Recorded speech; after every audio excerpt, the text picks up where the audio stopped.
you say that hurts me most, but what you don't say with your words that I see in your reactions and treatment of me that leaves a longer lasting impact, regardless of your intention to be a good person. Many of us are good people, but that does not negate the price others pay when we are not aware of our reactions to them, when we are not aware of the stance that we take that hinders us to change or do different to become better in our responses and our attitudes towards those who are othered. So let me say this in another way, using a story from my own lived experience. At the age of 16, I became friends with my first transgender person.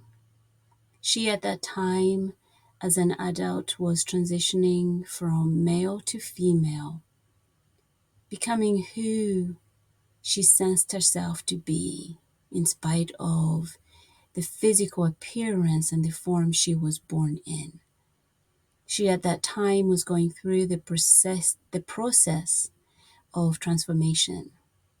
And I use the word transformation intentionally because I, like her, will always be a work in progress, becoming who I am divinely to be. Each moment I experience brings about change. If I grow from that, I become more. If I behave in alignment with my core essence, which I believe to be love, then again, I change and I am embodying more of myself than what I have learned to be, to do, and perform according to the social norms and customs, determining what is right, what is wrong, what is good or bad, what is acceptable, what is unacceptable, what is tolerable and intolerable, what is normal and not normal. Anyway, that is why I use the word transformation and intentionally use it when describing my friend's journey. And for this purpose, I will call her Stephanie. She, all her life, played this by the social rules of her time, family, and cultural expectations. She went to elementary school, high school, then university, where she, in the male form that she was born in, she met her wife, graduated from university, got married, and had two wonderful children, worked and contributed to society, provided for her family, and never once allowed in her to show. There were suspicions as the children grew into independent adults, living outside the nest with their own companions, with their own well-earned income and abilities to exercise and enjoy life as per their determinations, or as much as they could within the realms of the acceptable and morally good and right. The first I heard of Stephanie's experience was during one of our sit downs during my break from the shop she frequented often to buy new outfits. For now, we had become well acquainted, and she had begun to feel safe to come and explore and discover what she looks good in without judgment. And it was during these breaks that she shared with me the moment that she couldn't resist putting on a dress one night when she was home alone. her wife had gone out to socialize. As the children were now adults, there was no one at home that she would feel concerned about. But that urge that she had resisted for so long was so strong and inviting that she went up into the bedroom, opened her wife's closet, and discovered an outfit that could fit her form at that time. She put it on. And as she embraced that vision of herself in the mirror, she hadn't heard her wife quietly close the door as she entered their family home and slowly climbed the stairs to the bedroom, where she opened the door and saw one of her dresses draped on the male body of her husband. She didn't say a thing, just placed her personals down, turned around, and with the same quiet footsteps walked back down the staircase. That was the first glimpse and permission Stephanie had given herself to be who she was and bring the her in her out into the world. And in that discovery became also the realization of the deep fear, the damage, the her being her could create in her life, in her very existence, in the relationship that mattered the most to her. It was terrifying. And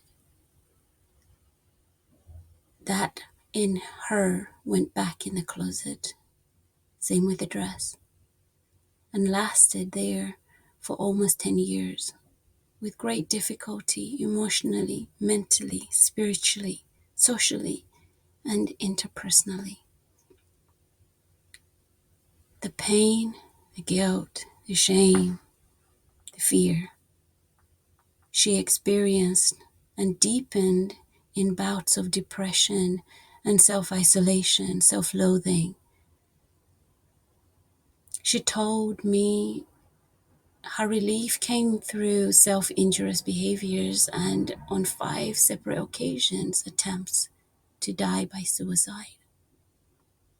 It was after the 5th attempt that she became aware of the slow and difficult journey of acceptance that her wife had been on as well. Quiet and also painful, filled with deep contemplation and internal transformation. Over the years, Stephanie's wife went about every day as if nothing had happened since that night, never mentioning that night or any thoughts or feelings that she had about it to Stephanie or anyone else. They were married. They had become parents. They were friendly and courteous to each other, and a long time ago had accepted they were no longer lovers. But this time, on this 5th attempt, all of that was about to change.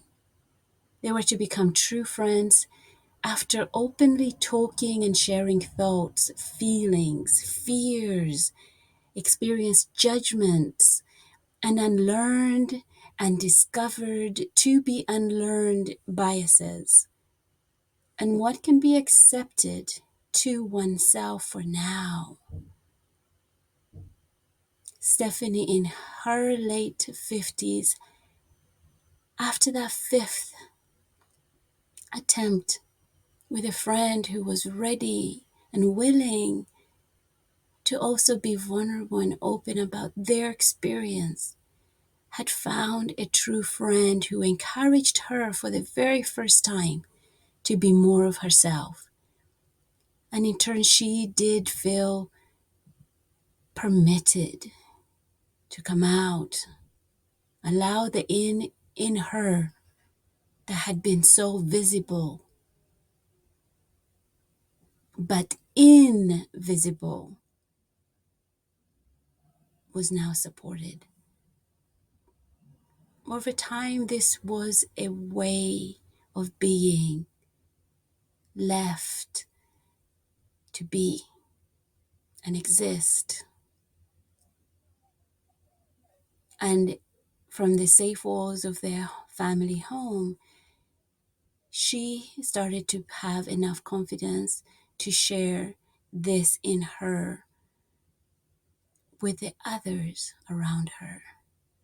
First, with the adult children who, not so surprisingly, found it difficult to tolerate and accept at that time. So they chose to disown Stephanie as their father and as a member of their immediate family. Stephanie nonetheless had the friend in her wife, who stayed her wife, but lovingly accepted and created more room for them to enjoy life together. And as Stephanie went through her transformation at the time when I met her, she had a true friend who could continue to encourage her safely and support her. There is more to the story, but I'm going to stop here. I may visit it again during our journey together this month, or maybe much later. I wanted to share it to show our endless potential to become more humane. If we choose to do the work that supports our own transformation, if we really get in the habit of seeing each other beyond the learned, social, and cultural customized norms,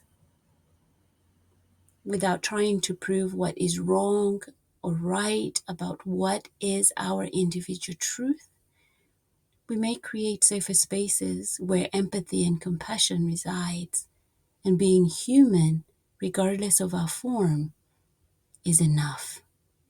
No judgment, no criticism, no fear.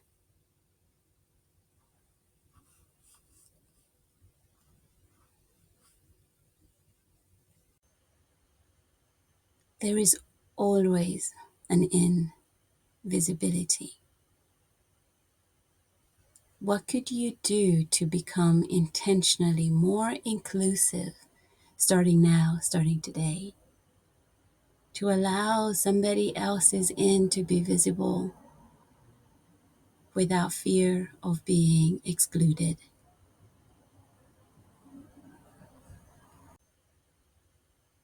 There is always